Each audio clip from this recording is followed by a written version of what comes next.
ሰላም ጤና ይስጥልን ክቡራን የዩቲዩብ ቤተሰቦች፣ የሰዓቱን አጫጭር መረጃዎች እየቀርብ ያለው እስከ ፍጻሜው አብራችሁን ቆዩ።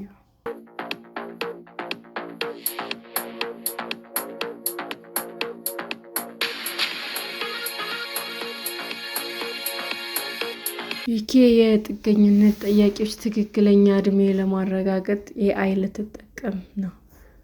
ልጅ መስለው ወደ ዩናይትድ ኪንግደም ለመግባት የሚሞክሩ አዋቂ ስደተኞችን ለመቆጣጠር የሰው ሰራሽ አስተውሎት መሳሪያ ሊተገበር መሆኑ ተገለጸ።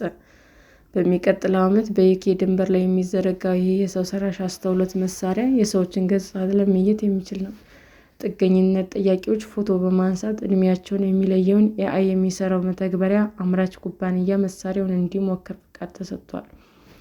የዩኬ ሀገር ውስጥ ጉዳይ ሚኒስትር እንዳለውም ቴክኖሎጂው ስርዓቱን ለመበዝበዝ የሚሞክሩ አዋቂ ስደተኞች ለመለየት ቀላል ያደርጋል።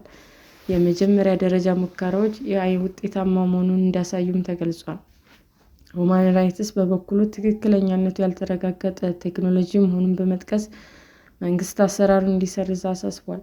የጥገኝነት ጠያቂዎች መታየት ያለበት ለአደጋ የተጋለጡ ሕፃናት የተባባሰ ችግር ውስጥ የሚከት እንደሆነም አስጠንቅቋል።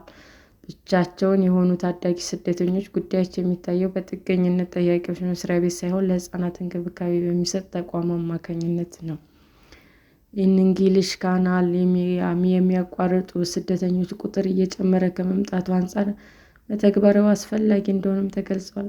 እስከ ሰኔ 2025 ድረስም 111,084 ጥገኝነት ጠያቂዎች ወደ ዩኬ የገቡ ሲሆን ከዚያ በፊት ከነበረው ዓመት 14% ጭማሪ ታይቷል። በ2026 እስከ ሚያዝያ ድረስ ልጅ መሆናቸው የገለጹ ስደተኞች ቁጥር ከ6,400 በላይ መሆኑም ተገልጿል። ከእነዚህ መካከልም 43% የሚሆኑት አዋቂ ሆነው ተገኝተዋል። የዩኬ መንግስት ገለልተኛ መርማሪ እንዳለም ከሆነ አምና ልጆች ተብለው ከተፈረጁ ስደተኞች መካከል አዋቂዎች የተገኙ ሲሆን ሕፃናት ሆነው ሳለ በስህተት በዕድሜ የገፉ ዝርዝር ውስጥ የገቡም አሉ። ምርመራ ባለመደረጉ አንዳንድ የዕድሜ ፍረጃዎች የተሳሳቱ ናቸው። ይህም አስጊ ነው። በተለይ ሕፃናት የሚገባቸው ከለላ ሳያገኙ መቅረታቸው ያሳስባል ይላል ሪፖርቱ። የዩኬ መንግስት መፍትሄ አድርጎ ያቀረበው በሰው ሰራሽ አስተውሎት የሚሰሩ ገጽታ መለያ መሳሪያ መጠቀምን ነው። የዩኬ የሚገነባው አክተር ኮምፒውተር ለሚተር በተባለ ኩባንያ ሲሆን ቴክኖሎጂው በ2027 አጋማሽ ይተገበራል ተብሎ ይጠበቃል። ለኩባንያውም በ3 ዓመታት ውስጥም £323,000 እንደሚከፍለው ተገልጿል። የድንበር ደህንነትና ጥገኝነት ጠያቂዎች ጉዳይ ሚኒስትር አሌክስ ኖርስ ለራሳቸው ልጅ አስመስለው የሚያቀርቡ አዋቂ ስደተኞች ለሕፃናት መድረስ ያለበትን አስፈላጊ ድጋፍ አሰናክለዋል ብለዋል። ስርዓቱ የሚበዘበዙበትን አፋጣኝ ለይቶ ለማስወገድ ቴክኖሎጂውን አስፈላጊ መሆኑን አክለዋል። የዩኬ ሀገር ውስጥ መስሪያ ቤት የተለያዩ ሀገራት ዜጎች ፎቶ በማንሳት ሙከራ ማድረግ ጀምሯል። ሆኖም በምርመራ የተገኘው መረጃ ተጠቅሞ እስካሁን ውሳኔ አላስተላለፈም። በቀጣይ ዓመት በዶቨር ከተማ በሚገኘው ዌስተርን ጆት ፎየል የጥገኝነት ጠያቂዎች ማዕከል ቴክኖሎጂውን እንደሚተገበርም ተገልጿል። እስካሁን የስደተኞች ዕድሜ የሚለዩት ባለሙያዎች ናቸው። ሰነዶች ከማመሳከር በተጨማሪ የኤክስ-ሬይ እና ኤምአርአይ ምርመራ ያደርጋሉ። አጠራጣሪ ሁኔታ ሲገጥሙ ባለሙያዎች ዕድሜ ለመለየት ከሚያደርጉት ግምገማ በተጨማሪ ኤአይ ጥቅም ላይ ይውላል። የዩኬ መንግስት ቴክኖሎጂውን ወጪ ቆጣቢ ቢለውም የሰብአዊ መብት ተሟጋቾች ተችተውታል። በሁማን ራይትስ ዎች የኤአይ ተመራማሪና ባሲራል ስደተኞች ልጆች ለመለየት የተዘረጋው እጅግ የተበላሸ አካሄድ መንግስት መሰረዝ አለበት ብለዋል።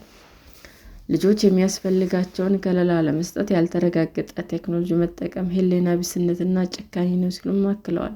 የገጽታ ልዩነት ቴክኖሎጂ ውጤታማነቱን እንደማይታወቅ ጠቅሰው ለአደጋ የተጋለጹ ሕፃናትን ኢሰብአዊ ለሆነ ሂደት መጋለጥ መብታቸውን የሚጋፋ እንደሆነም ተናግረዋል። ቴክኖሎጂው በመደበኞችና መጠጥ ቤቶች ጥቅም ላይ እንደሚውል የተናገሩት የኤአይ ተመራማሪው በስደተኞች ማዕከል መተግበር ከስነ ምግባር ያፈነገጠ ነው በማለትም ኮንነዋል። ሰላም ጤና ይስጥልን ውድ የዩቲዩብ ቤተሰቦቼ እንዴት ናችሁ? አዲስ ጀማሪ ነኝና ሰብስክራይብ እያደረጋችሁ አበረታቱኝ። አመሰግናለሁ። የዩቱብ አድማጮቻችን ለሰዓቱ ያቀረብኩላችሁ አጫጭር መረጃዎች ይህንን ይመስል ነበር። በሌላ መረጃ እስክንገናኝ ሼር፣ ላይክ፣ ሰብስክራይብ እንዲሁም ቢቀርብልን የምትሉት መረጃ ካለ ኮመንት እያደረጋችሁ ቸር ቆዩን።